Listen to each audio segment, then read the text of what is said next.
Depuis le début de cette campagne, vous êtes nombreux à m'interroger sur la disparition de notre réseau consulaire, comme récemment en Allemagne à Hambourg, Düsseldorf, Saarbrück, Stuttgart ou en Pologne, Cracovie.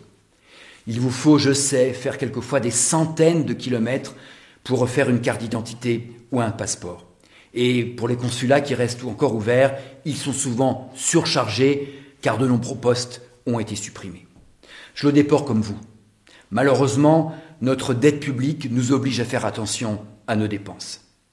Certes, le gouvernement précédent a mis en place le programme Racine, qui permet enfin de centraliser au ministère les données des Français de l'étranger. Et c'est bien utile.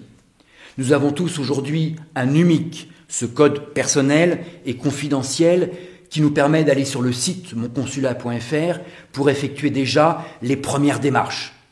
Mais je vous l'accorde, ce n'est pas suffisant. Je vous propose 3 choses. 1.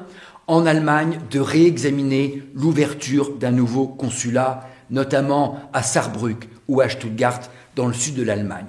Car celui de Munich est encombré et le bassin de population de Français vivant dans cette région est important. Ils sont plus de 30 000 pour un seul consulat.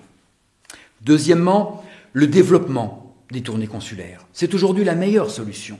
Elles existent déjà. Il faut les renforcer, notamment avec des fréquences plus régulières. Et surtout, et c'est mon 3e point, il faut qu'elles soient équipées de valises mobiles. Elles existent déjà. Elles sont même équipées du fameux procédé pour faire les empreintes digitales qui servent au passeport biométrique. Elles ont été testées en 2008. Leur fonctionnement n'est pas encore parfait, notamment dans la transmission avec le ministère des Affaires étrangères. Il faut développer leur performance et leur nombre. Il y en a aujourd'hui environ 150. Mais la solution à l'avenir reste la création d'un guichet unique européen dans les grandes villes d'Europe. C'est la solution. Le principe sur le papier est assez simple. Chaque grande mairie en Europe possède un accueil pour des démarches administratives des résidents étrangers. Ainsi, un Français à Leipzig ou à Gdansk pourra aller à la mairie de son lieu de résidence pour refaire un passeport, une déclaration de naissance et inversement, un Polonais ou un Allemand, un Tchèque ou un Autrichien pourra aller à Limoges ou à Brest.